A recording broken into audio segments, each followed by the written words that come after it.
વાત કરીએ પોરબંદરની તો પોરબંદરના ગજેરાના યુવાનનું અપહરણ કરી માર માર્યાનો બનાવ સામે આવ્યો છે। માણાવદરના નાનડિયા ગામથી અપહરણ કરી માર મારવામાં આવ્યો હતો। 3 વર્ષ પહેલા યુવાનને 1 લાખ રૂપિયા વ્યાજે લીધા હતા। ઉઘરાણી માટે યુવાનનું અપહરણ કરી માર મારવામાં આવ્યો હતો અને યુવાન પાસે 90,000 ઓનલાઈન ટ્રાન્ઝેક્શન કરાવ્યા, 15,000 રોકડા લીધા અને વધુ 30,000ની કરી માંગણી। યુવાને 5 શખ્સો વિરુદ્ધ નોંધાવી પોલીસમાં ફરિયાદ। માણાવદર પોલીસે સમગ્ર મામલે વધુ તપાસ હાથ ધરી છે। આ વિનુવારે મારે 2-3 વખત ચર્ચા થયેલી, તો મેં પૈસા ચૂકવી દીધેલા હોવા છતાં વ્યાજને પૈસાની ઉઘરાણી વારવાર કરવા છતાંય કે તારે 3 વર્ષથી તને અમે ગોતીએ છીએ અને જાનથી મારી નાખવાની ધમકી આપી હતી। તો મેં કીધેલ કે ભાઈ મારી પાસે પૈસા નથી, તો કે તારે વ્યાજ છે કે પૈસા દેવા પડશે।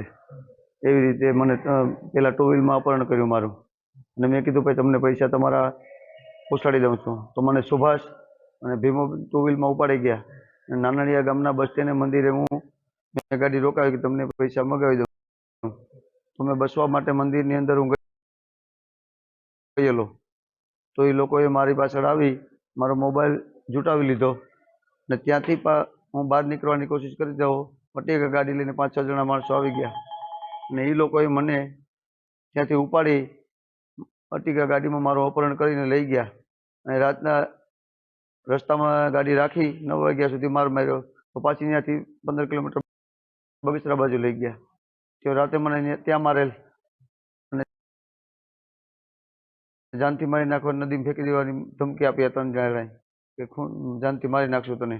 તો નાનડિયા ગામ પાસે પોતાનો અગાઉ તબેલો હતો, ત્યાં એમણે ચારો ભરેલો હતો। એ ચારો લઈને ત્યાંથી જતા હતા, એ દરમિયાન તેઓને એક સુભાષ મેર અને ભીમાભાઈ કે જેને સોનાનો દાંત છે, જેને ફરિયાદી બરાબર નથી ઓળખતા, તેઓને કીધું કોઈ વિનોદ મોઢા કે જેની પાસેથી ફરિયાદી અગાઉ 1 લાખ રૂપિયા હાથ ઉછીના લીધેલા હતા, તેની પૈસાની ઉઘરાણી માટે તેઓને બળજબરીથી મોટરસાઇકલમાં બેસાડી ડાયરા મંદિરે લઈ ગયેલા હતા। અને ત્યારબાદ વિનોદ મોઢાને પણ મળેલા અને એમની પાસે બધાને થોડી મારકૂટ કરી અને તેમની પાસેથી અલગ અલગ ટ્રાન્ઝેક્શનના રૂપિયા 90,000 રૂપિયા વસૂલ કરેલા હતા। તેમજ ત્યારબાદ પણ પૂરા પૈસા માટે તેઓએ માંગણી કરતા તેઓના કાકા દીકરા દિનેશ લાખા રાઠોડને ફોન કરીને એની પાસે પણ બીજા 15,000 રૂપિયા એક પાનવાડાની દુકાને મુકાવેલા હતા અને બીજા પણ 30,000 રૂપિયા માંગણી કરતા તેઓની પાસે પૈસા નહીં હતા, તેઓને મારકૂટ કરી અને ત્યારબાદ તેઓને નાનડિયા પરત એમને મૂકી દીધેલા।